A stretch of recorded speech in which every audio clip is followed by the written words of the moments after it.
Bonjour à tous et bienvenue dans cette nouvelle vidéo. Aujourd'hui, on va tenter de ressusciter une carte donneuse. C'est une carte d'Amiga 1200 révision 1D4 qui a servi de donneuse au niveau de la partie 8520. Donc toute la partie lecteur de disquette, on est sur le CIA B. Donc le composant CIA a été retiré, on n'a plus de diode. On n'a plus de résistance au niveau de Pola, donc le AVRF, la partie sonore, enfin la partie alimentation du système sonore a été retirée. Tout ce qui est là, on l'a vu dans d'autres vidéos, c'est le diviseur de tension, qui permet donc de passer de 5 volts à 2 volts 4, tension dont l'ampli a besoin. Il va nous manquer quelques condensateurs céramiques, il nous manque, ça c'est un peu bête, alimentation du lecteur de disquette. Il nous manque le CN14 qui permet donc d'alimenter les LED qui vont au clavier. Et puis tout a dû être dessoudé à l'air chaud puisque le lecteur de disquette ne pourra plus se plugger là-dedans. Donc on va le remplacer. Pour l'instant, bien évidemment, cette carte est en écran noir. Hein, je vous le cache pas. Il manque un peu trop d'éléments pour qu'elle puisse démarrer. Et donc c'est déjà pas mal. On va avoir un bon gros nettoyage de la carte à cet endroit-là. On peut voir que ça a été, je sais pas, il y a des grosses traces d'étain, il y en a beaucoup. Il y a beaucoup de traces d'étain pour un truc qui a simplement été dessoudé. Est-ce qu'il y a eu une tentative de réparation? Je ne sais pas. À mon avis, les pistes sur ce secteur-là sont coupées. Parce que celle-ci me semble en très mauvais état. Là, il manque une pastille. Visiblement l'acide ou les électrolytes ont rongé une partie de la carte là. Heureusement les pads du CIA sont en bon état, ça c'est une bonne chose. Et puis on va essayer de remettre tout ça en état. Pour ce faire, il va nous falloir une nouvelle réglette pour le lecteur de disquette qui va donc aller ici. Il nous faudra ensuite de nouvelles pins pour l'alimentation du lecteur de disquette. Ensuite, de nouvelles pins pour le CIA. Le CN14, pardon. Puis vu qu'on a 5 pins au lieu de 4, on va même pouvoir lui mettre le témoin de LED PCM CIA. Alors, pour information, d'origine, Commodore avait prévu en fait un témoin de LED de lecture du PCM CIA. C'est-à-dire que dès qu'on mettait une carte, par exemple, compact flash, en PCM CIA, eh bien on avait un témoin LED qui permettait de s'allumer ici. Et donc en fait, si on rajoute une résistance et un transistor, d'ailleurs non, c'est deux résistances, R637, R638, et qu'on met un transistor sur Q634, eh bien on peut avoir une LED au clavier qui s'allume pour indiquer le travail du PCM CIA. Soit ce qu'on peut faire, c'est relier la LED, qu'est-ce qu'on peut mettre, la LED disque dur au PCM CIA, ça peut être intéressant. Sinon, il faut rajouter une LED. Le CN14 est composé de 4 pics, voilà. Et bien, on peut lui en rajouter un pour dédier le PCM CIA. Je ne sais pas ce que je vais faire, on verra par la suite. Déjà, on va essayer de la démarrer. Donc ensuite, il me faudra un 8520. Là, il est en train de baigner dans son alcool isopropylique avant de le souder. On aura besoin de 3 diodes pour remplacer les 3 diodes manquantes. On aura besoin d'un condensateur céramique. C'est donc le C8. J'ai oublié sa capacité.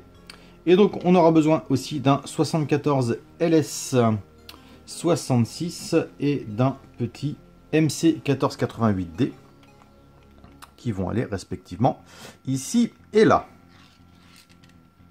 Pour terminer, on aura besoin d'une batterie de résistance, de 2 condensateurs CMS qui vont venir se positionner ici, là. Et puis c'est tout, puisque le condensateur ici est présent, la petite résistance là est présente. Donc on va commencer par un bon gros nettoyage des pistes, un petit contrôle de continuité. Et puis après, on va déjà retirer le lecteur de disquette, en tout cas sa fiche, pour pouvoir faire une soudure propre sur le CIA B, donc le 8520. Pour retirer le lecteur de disquette, on va faire ça à l'air chaud. Alors là, pour ne pas abîmer la carte, ce qui est très simple à faire, c'est de chauffer uniquement les pins. Par capillarité, la chaleur va descendre et faire fondre l'étain qui le retient à la carte mère. En plus, ça va ramollir le plastique et ça va s'enlever plutôt facilement. Alors, le temps que ça chauffe, je vous annonce que normalement, si tout se passe bien, c'est la dernière fois que vous voyez des vidéos de ce type-là, puisque suite au NAS, j'ai pu donc voir Guillaume des Doc Amiga, puis discuter un peu plus avec lui sur son fameux microscope. Donc j'en ai commandé un. Donc les prochaines vidéos se feront avec un microscope qui filmera par le dessus. Fini le bon vieux Galaxy S6 Edge qui me suit depuis des années et des années. Donc maintenant on passera sur un type de vidéo un peu différent. Fini les flux de soudure. Normalement fini le flux 45 de chez BMJ. On va le remplacer par un autre flux gel de chez BMJ que je dois recevoir cette semaine. Je vous ferai une vidéo sur la présentation de ce produit. Je vais recevoir aussi, toujours de chez BMJ, de nouveaux produits de nettoyage. Bon, ça, je le présenterai pas, mais on le verra en vidéo. Et je vais aussi recevoir une pince tweezer. J'avais déjà acheté une pince tweezer chez Conrad il y a quelques années. C'était vraiment une daube infâme. Donc là, j'ai commandé une vraie pince tweezer chez un fournisseur un peu plus renommé, on va dire. Et ça va me permettre à la fois de fabriquer des PCB et à la fois de faire des re-Amiga. Puisque c'est le projet pour les mois à venir. Donc une fois que tout le matériel sera reçu, je vous fais une petite vidéo de présentation. Et puis on passera sur Avant de recycler, tentons de réparer 2.0. Petite information supplémentaire, puisqu'on me l'a demandé en commentaire cette semaine. La station avec laquelle je dessoude, c'est bien la station que j'avais présentée il y a 3 ans. Et qui fonctionne toujours parfaitement. Tout comme les deux stations orange.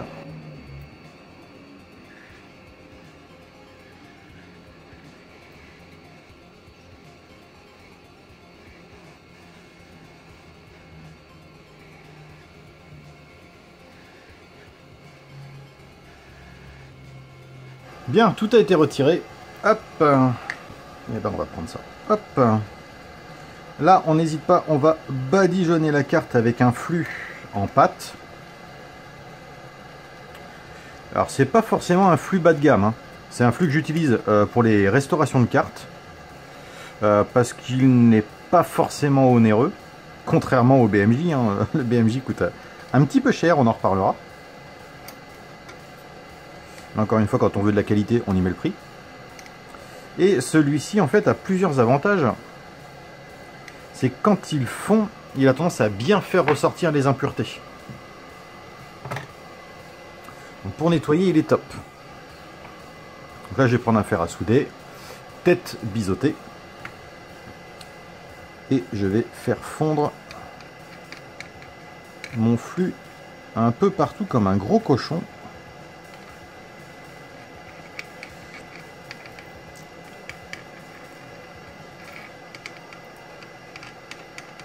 Voilà, comme ça je suis sûr qu'il y en a partout.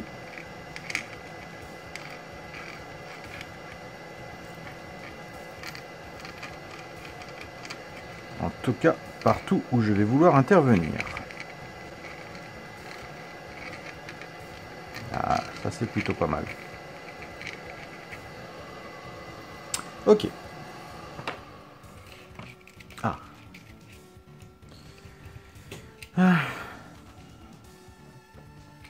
Alors, on va essayer d'en faire fondre un maximum. J'ai peur que ce soit de l'étain. C'est une sorte d'étain sans. D'étain, oui, sans plomb. On le reconnaît parce qu'il est très terne.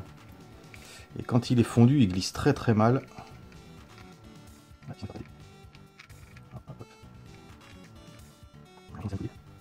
Donc là, c'est littéralement noyé dans le flux. Et là, ça va permettre de glisser plus facilement. Et de retirer toutes les traces de soudure et d'oxydation.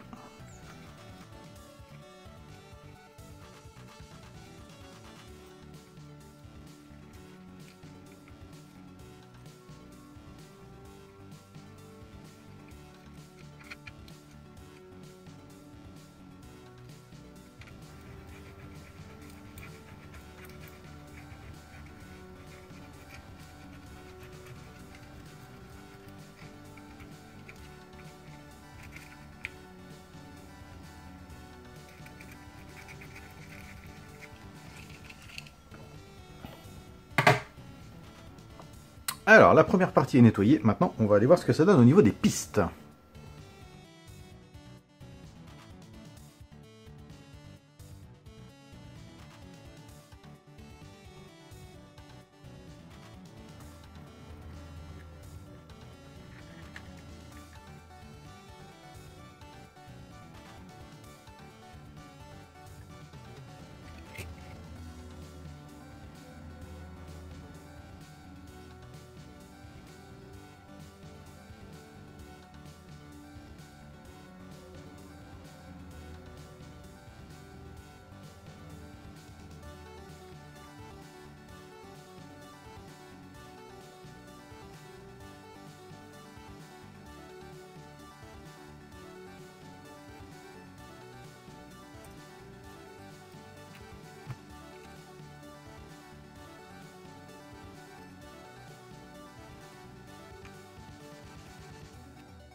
Bien, maintenant que les trous sont évidés, comme vous avez pu le voir, j'ai utilisé un mini forêt.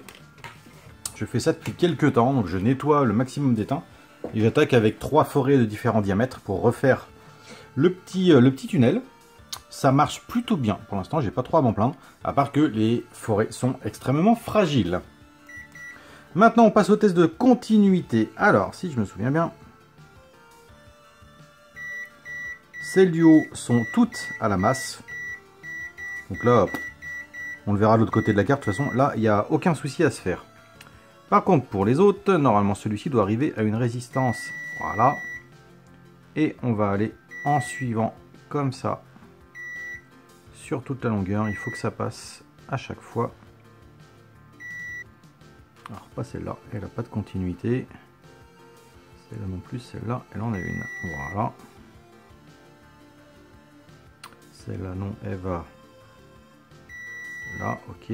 Celle-ci, et voilà. Celle-ci n'en a pas. Celle-ci, et voilà.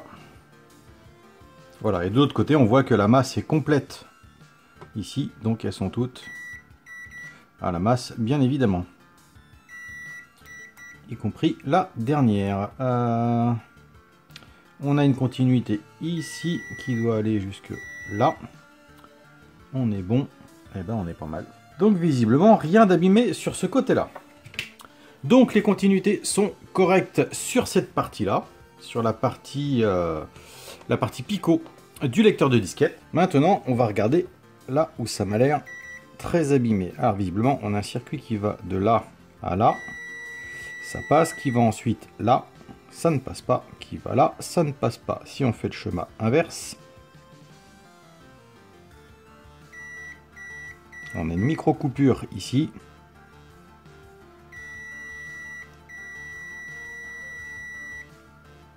Et une micro coupure là. Vivement que j'ai mon microscope. On pourrait les regarder. Une autre manière de le déceler, ce serait d'envoyer un générateur de signal. Alors j'ai vu ça avec Zener ce week-end. Et l'idée c'est de générer un signal avec l'oscilloscope. Hop, on va enlever la mesure. Voilà, on va le mettre à 0. Ok, et si j'envoie mon signal dans l'oscilloscope, alors c'est pas bon du tout. Voilà, on envoie un beau signal triangle, on va appeler ça comme ça. Et si on l'envoie dans le système, alors c'est pas celui-là, j'inverse. Là, j'envoie donc le signal dans le système, pour l'instant il n'y a rien. Et avec l'autre partie de l'oscilloscope, je vais aller chercher. Voilà, là ça passe. En fait, on devrait trouver ce signal-là partout. Je pourrais le stabiliser pour que ce soit plus chouette, mais je ne maîtrise pas encore, c'est juste pour vous montrer. Donc j'envoie mon signal, je suis ma piste.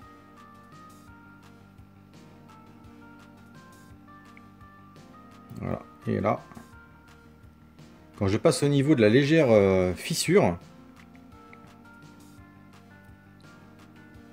on voit que le signal continue à passer, mais il est tout brouillé. Donc avant la fissure, alors, hop, je passe la fissure. Et si je retire l'oscilloscope, on retrouve un signal plat. Ce qui veut dire qu'en fait, il y a une légère communication que le multimètre n'arrive pas à détecter. Donc là, on voit que ça communique, mais c'est complètement flouté. Donc le signal arrive plus ou moins à passer, mais il passe à travers une micro-coupure. Donc, à mon avis, une micro-coupure doit engendrer un échauffement de la carte. En fait, ça doit faire un effet de résistance. Et c'est ce qui fait que parfois, on peut prendre une carte, elle ne fonctionne pas, et vous appuyez un peu dessus et ça passe, parce qu'on refait la connectivité. Donc, le multimètre, lui, me dit tout simplement que la piste est coupée. L'oscilloscope arrive à me montrer que la piste arrive quand même à faire passer un bout de signal, mais de manière complètement mauvaise. Bref, je pense qu'il faut se pencher un peu plus sur ce test-là pour arriver à déterminer d'autres types de pannes. Maintenant, ce que j'ai essayé de faire hier, pas du tout ici, mais c'est d'injecter directement le signal de l'oscilloscope dans la masse de la carte et d'aller chercher à tous les points de masse importants, voir comment se comportait la courbe.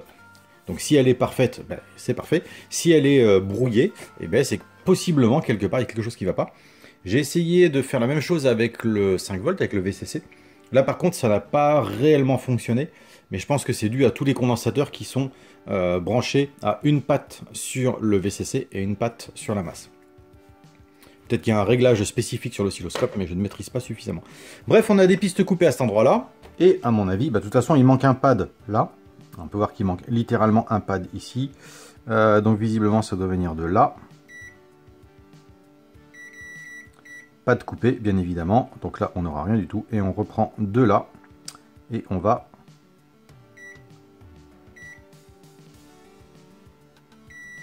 Voilà, jusqu'en bas. Donc là, il va falloir réparer cette petite patte-là avec un petit fil de cuivre. Finalement, en cherchant un peu plus loin, puisque bien évidemment, maintenant, je teste tous les VIA avant de faire quoi que ce soit, normalement, cette pad-là, ce pad, devrait passer par le VIA qui est là, pour ressortir là et ici. Donc ici, on a le contact. Ici, on n'en a pas. Il y a une coupure là. Donc on dit, on va contrôler les autres.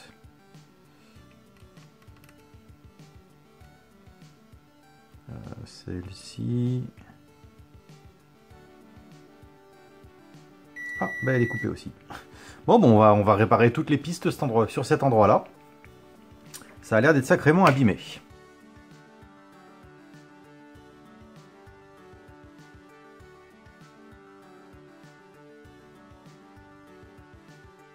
Bien, après une pause repas bien méritée, un petit point sur la situation.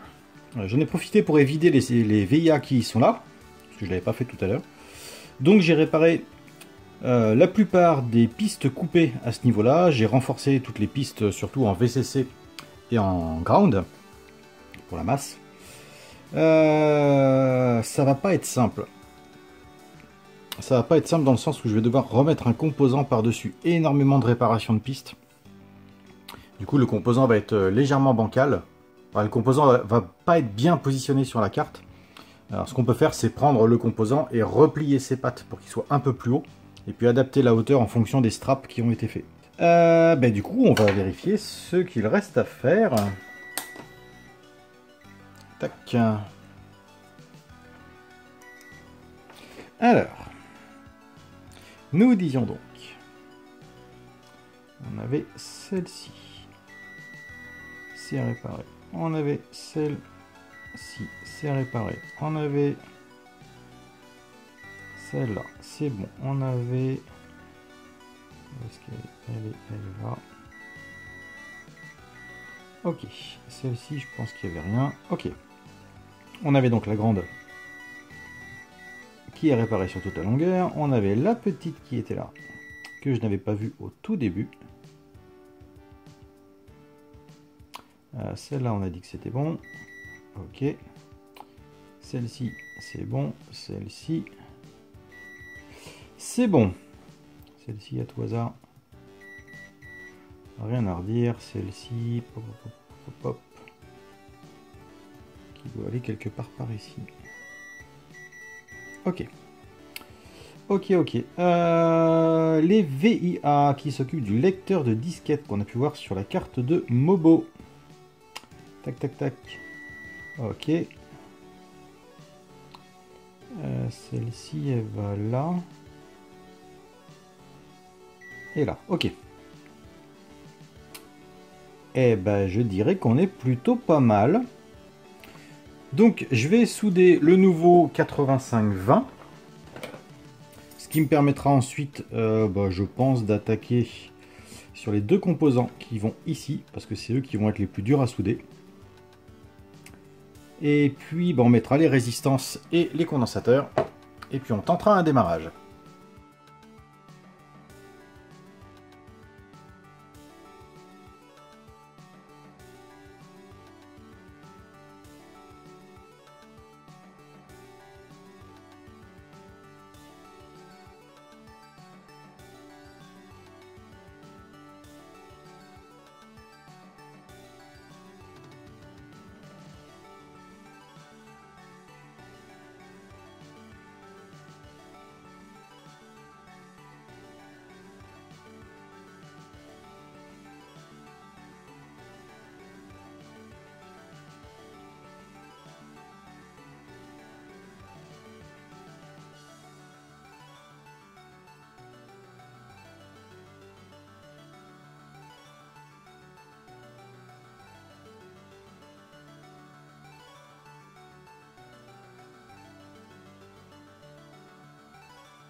Bien, après,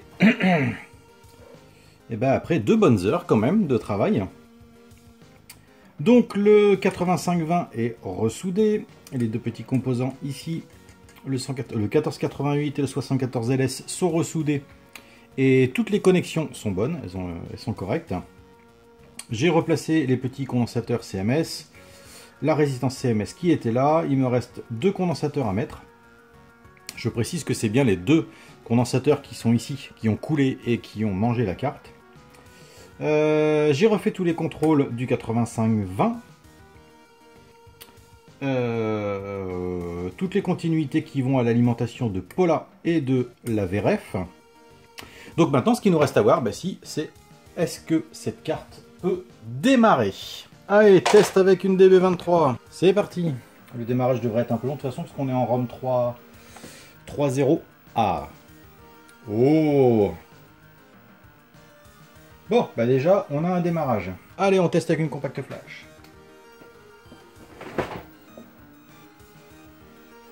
Déjà, l'adaptateur s'allume. Ah. Et d'ailleurs, il reste allumé, ce qui n'est pas forcément bon signe.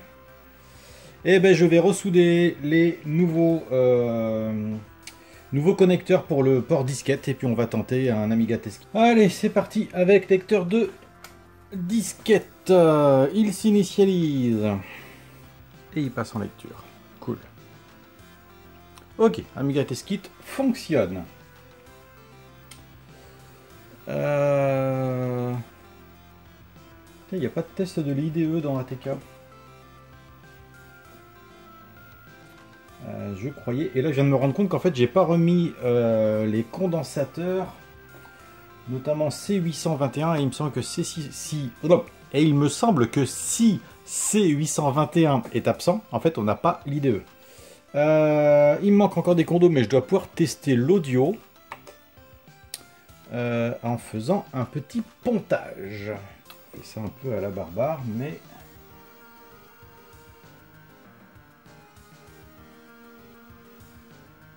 si je branche pas le son, évidemment. Ouf, je commence à fatiguer.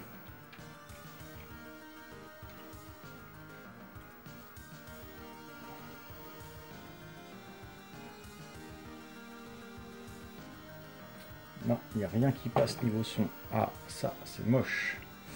Est-ce que si on balance une sinusoïde, on teste ça. Cette vidéo est déjà beaucoup trop longue. Ah, pourtant.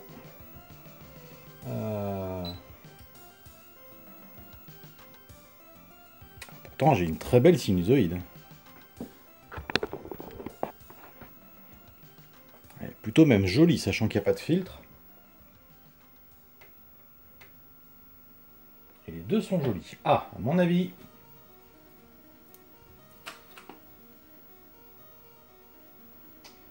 Si je passe de là à là. Qu'est-ce que c'est beau. Ok. Eh bien, normalement, il y a du son, lecteur de disquette fonctionne, sortie de l'écran noir. Les pistes sont réparées, par contre, j'ai pas vérifié l'état des LED, parce que j'ai perdu au NAS mon témoin LED. C'est triste, il va falloir que j'en refabrique un. Et on va refaire ça, et puis je vais tester avec... je vais tester l'IDE après recapage. Bien, après avoir repassé un bon paquet de soudure, j'ai fini par récupérer l'intégralité des LED. L'IDE fonctionne, c'était pas grand chose, une petite piste coupée. Par contre, je n'ai plus de lecteur de disquette, il ne fonctionne plus. Donc un petit tour sous le JK, et on obtient ce résultat. Donc on peut voir ici que le CIA B, celui que j'ai ressoudé, a visiblement un problème de communication. Donc... soit on a une soudure qui est mal faite, soit on a une piste qui est coupée. Donc je vais commencer par repasser les soudures, puisque c'est un composant que j'ai soudé, donc il y a toujours une possibilité qu'il y ait une petite erreur qui se soit glissée. Et puis après, on fera un test de continuité. Mais ça s'annonce quand même vachement bien. Nous sommes donc le lendemain matin. Résumons. La carte était fonctionnelle, sauf l'IDE. Ensuite, j'ai réparé l'IDE, remis les condensateurs, donc j'ai refait le recapage complet, et je n'avais plus de lecteur disquette. Je me suis dit, j'ai peut-être fait une erreur en changeant les condos, donc j'ai retiré les condensateurs, et je n'ai toujours pas de lecteur disquette, j'arrive toujours sur cet écran-là, sous Logica. Donc je me suis dit, on va aller un petit peu plus loin. J'en ai profité pour installer un système que j'avais fabriqué avec IOI, donc Guillaume, il y a quelques temps maintenant, qui permettait tout simplement, grâce à un faisceau de LED, de savoir ce qui se passe avec les Logica. Hop, on va mettre comme ça. Donc là, on démarre sur les Logica. Je précise que ce sont des ROM de diagnostic autres que les diagrammes. Et qui sont encore sous licence. Donc en fait, avec tout ce système de LED, on peut arriver à savoir, voilà, vous voyez, on a des LED qui clignotent, ça c'est pendant l'autoconfig, et la ROM en fait va envoyer des signaux, et il y a moyen avec le livre d'interpréter ces signaux et savoir si par exemple au démarrage on a bien l'indexation qui se fait, est-ce qu'on a le cell 0, cell 1, le step, bref, on peut arriver à tout savoir à partir du moment où on a les couleurs et bien évidemment le code couleur. Donc là, si je passe sur un test d'Amiga 1200, je vais faire un test du port série extérieur. Donc le port externe, vous voyez, on a les LED en fonction du test. Maintenant, ça repart dans l'autre sens. Donc il check bien tout ce qui est en externe. Donc là, il a fait son check complet. On va faire la même chose. Ah, par contre, il me trouve une erreur sur l'indexation. Donc ça, je le vois à l'écran. Donc après avoir vu toutes les LED, il me met que j'ai un problème sur la pin 22. C'est l'index, donc. Et donc, on a un fail. Et par contre, si j'essaye de chercher sur le port interne, eh bien, tout simplement, ça ne fonctionne pas. Donc là, je ressors, je repasse sur l'internal drive. Et il me met tout simplement que je n'ai pas de lecteur interne. Donc, je vais brancher un lecteur. On va chercher un Gotek. Le Gotek est branché, on redémarre, internal drive test, read only, et voilà. Pour lui, il n'y a pas de lecteur de branché. Alors je précise qu'en DF1, ça marche pas non plus, hein, mais au moins il arrive à le tester. Là, ça va pas du tout. Alors après toute une batterie de tests, j'ai remplacé le 74 LS86A, donc U26 je crois, c'est ça, U26, qui est donc ici. Et qui était sur toute la partie qui était la plus rongée par les coulures de condensateur. Visiblement, il est en court-circuit. Alors, comment je m'en suis rendu compte? Tout simplement, parce que quand je faisais mes tests de continuité sur la carte, j'avais des continuités qui sonnaient, des pistes qui sonnaient, alors qu'elles ne devraient pas du tout. Et je me suis rendu compte qu'en supprimant le composant, ces pistes ne sonnaient plus. Donc, j'en ai pris un autre, je l'ai soudé à la place, et du coup, maintenant, eh bien, le pont que j'avais ici, par exemple,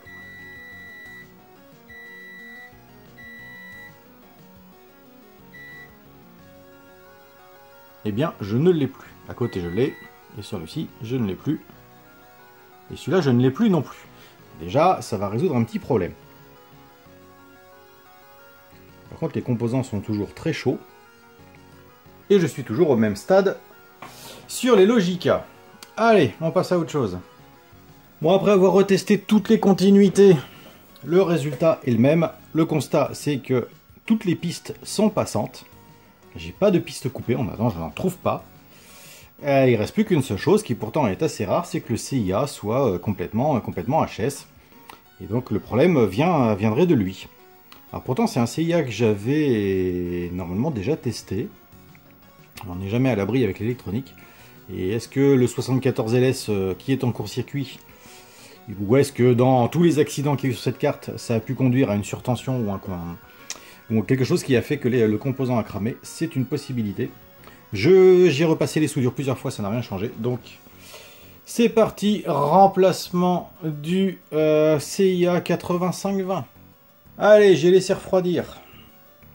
On va retester le CIA B, qui avait donc un problème avec le timer A, timer B, qui avait des mauvaises valeurs. Hop. Ah, bah déjà, sur l'autoconfig, j'ai pas les mêmes LED qui s'allument.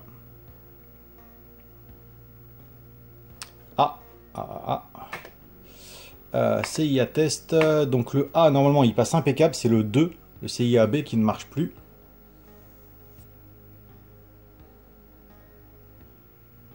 Oh.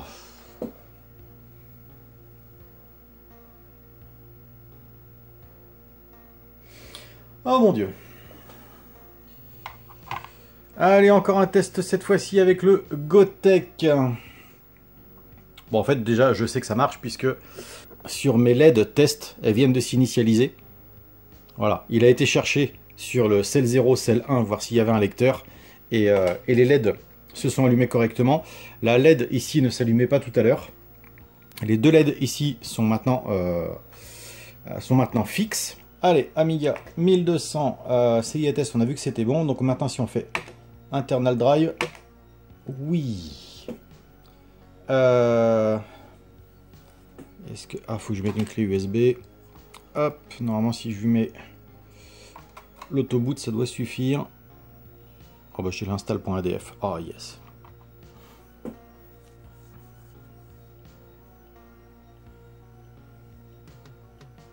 Là, il est en train de me tester tous les cylindres.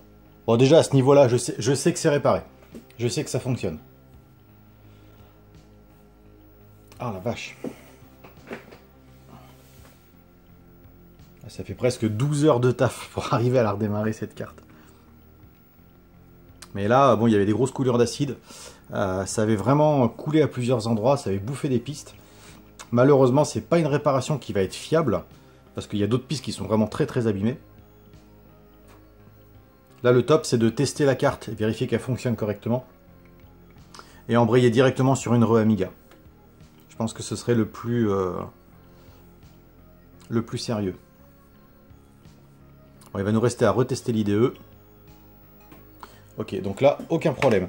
Si je vais tester...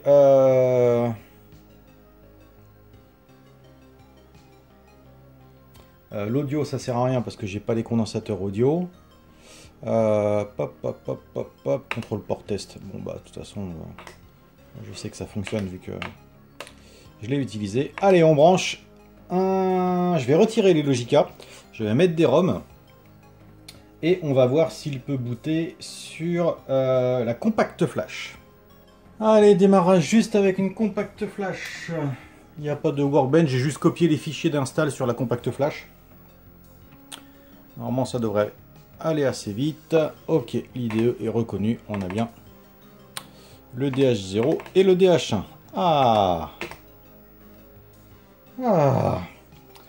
Donc, ceci étant terminé, il va falloir virer tout ça, remettre des condensateurs, et puis on va pouvoir tester le son, et vérifier que tout fonctionne. Mais là, au moins, on a récupéré le lecteur de disquette. D'ailleurs, je devrais pouvoir... si je prends ma clé USB que j'ai déjà perdue, non, elle est là. Si je la mets là, ok, on voit que c'est bien lu et ça apparaît à l'écran. Ok, je coupe, je range tout ça, je remets des condos neufs et puis on se retrouve pour la phase finale. Allez, la machine est recapée. On envoie un petit Amiga Test Kit. Je suis fatigué. Amiga Test Kit, c'est bon. On envoie un audio. Oh, le son est pourri. On envoie une sinusoïde. Ça va être moche. C'est obligé, ça va être moche. Ah, voilà.